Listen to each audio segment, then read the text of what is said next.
Alexander the Great. The name alone conjures images of unyielding ambition and world domination.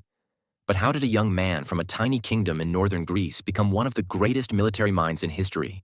Buckle up, because today we're diving into the epic life of Alexander the Great.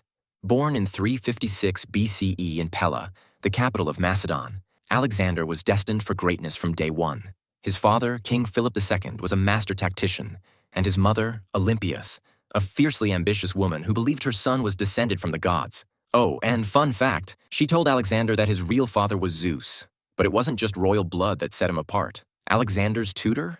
None other than Aristotle, the greatest philosopher of his time. Imagine getting philosophy, science, and politics lessons from the Aristotle. Young Alexander soaked it all in, learning not just how to rule, but how to conquer. By his teens, Alexander was already making waves.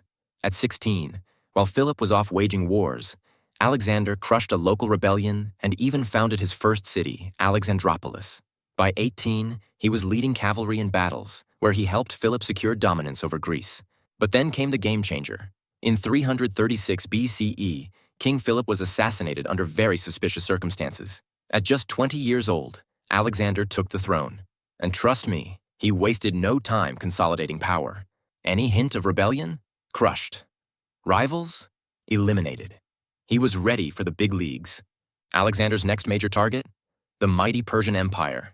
In 334 BCE, he crossed into Asia Minor with an army of 35,000. At the Battle of Granicus, he crushed Persian forces. And this was just the warm-up. Next up, the Battle of Issus in 333 BCE. Alexander's army faced King Darius III. Outnumbered but undaunted, Alexander went straight for Darius. The Persian king fled, leaving behind his family and treasure. By 332 BCE, Alexander had liberated Egypt and was declared pharaoh. He founded Alexandria, which would later become one of the ancient world's greatest cities. But he wasn't done. His sights were still firmly set on Persia. Then came the big showdown, the Battle of Gaugamela in 331 BCE. Despite facing an enormous Persian army, Alexander's brilliant tactics won the day. Darius fled again, but this time he didn't get far. He was assassinated by his own men. With that, Alexander became king of Persia. Now ruler of a vast empire stretching from Greece to India, Alexander pressed on. In 326 BCE, he reached the Indian subcontinent and faced King Porus at the Battle of the Hydaspes. It was one of his toughest battles, but once again, he emerged victorious. Impressed by Porus's courage, Alexander even made him an ally. But even legends face limits. After years of relentless campaigning, Alexander's troops had had enough. They refused to march further east. Reluctantly, Alexander turned back. In 323 BCE, at just 32 years old, Alexander fell ill in Babylon and died. The cause?